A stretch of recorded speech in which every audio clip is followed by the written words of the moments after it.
If a Greek speaker refers to the New Testament books of 1 John, 2 John, 3 John, they say Ioannou Alpha, Ioannou Vita, Ioannou Gamma. Alpha, Vita, Gamma. 1, 2, 3.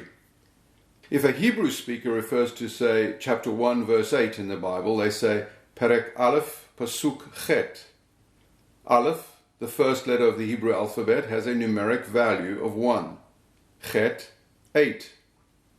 Hebrew and Greek are the only languages where each and every letter of the alphabet has a numeric value. We don't have this feature in English, but that doesn't mean that Hebrew and Greek speakers are being mystical or indulging in superstitions. Hebrew and Greek are ancient languages that predate numerals as we know them. Here is another thing. 1, 2, 3, 4, 5, 6, etc. isn't the only way to count. Sometimes we count by even numbers.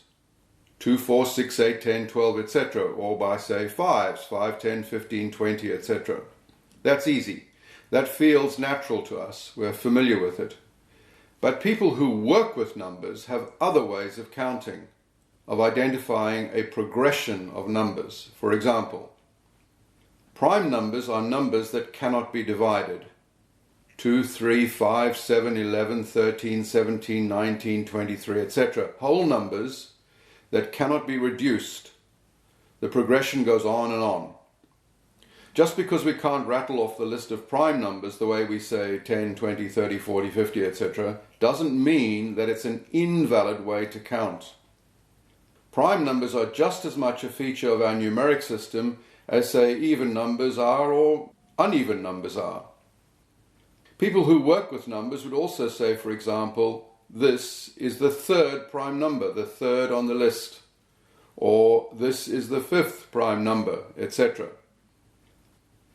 Another list of numbers that certain people work with are triangular numbers.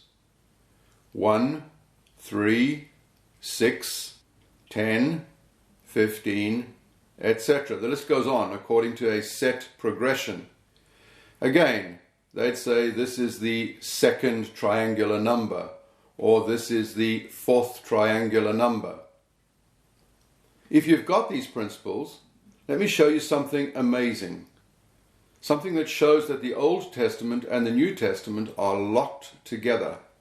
Something that couldn't have happened by chance. Something that looks like design. The first verse of the Bible says, "In the beginning, God created the heavens and the earth." In Hebrew, "Bereshit bara Elohim et hashamayim ve'et haaretz." Apply the numeric value of each letter of the Hebrew alphabet, and we come up with a value for each word and for the total. The total for the sentence is 2,701. 2,701 is 37 times 73.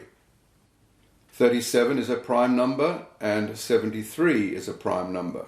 Note how these two prime numbers reflect each other. 3773.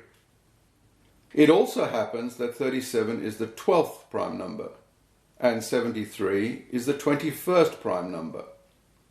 Note how these numbers reflect each other. 1, 2, 2, 1. The total for the verse, 2,701, is a triangular number, the 73rd triangular number. But there's another book in the Bible that starts out in the beginning. It's the Gospel of John in the New Testament. It says, "In the beginning was the Word, and the Word was with God, and the Word was God." In the original Greek text, "En archi in o logos, ke o logos in proston theon, ke theos in o logos." Apply the numeric value of each letter of the Greek alphabet, and we come up with a value for each word and for the total. The total for the first verse of John chapter 1 is 3,627. And 3,627 can be expressed as 39 times 93. Note how these numbers reflect each other. 3993. 2, key verses in the Bible, one Old Testament and one New Testament, and they both start by saying, in the beginning, and they both have a numeric value that breaks down to numbers that reflect each other. Just a minute. 39 and 93 are not prime numbers. But break them down to prime numbers and we get 13 times 3 times 3 times 31. And that string reflects itself. 1, 3, 3, 3, 3, 1. I don't think that any of this is by accident. One last thing. Is 3,627, the total value of John 1:1, a triangular number? No, it's not. But add 3,627 to the numeric value of Genesis 1:1, 2,701, and we get 6,328. And that is a triangular number. In other words, John 1:1 is locked onto Genesis 1:1. They go together. There is a mathematical seal that connects the New Testament with the Old Testament. It confirms what we read in the plain text of the Bible. The Word is Jesus. And the one who created the heavens and the earth is Jesus.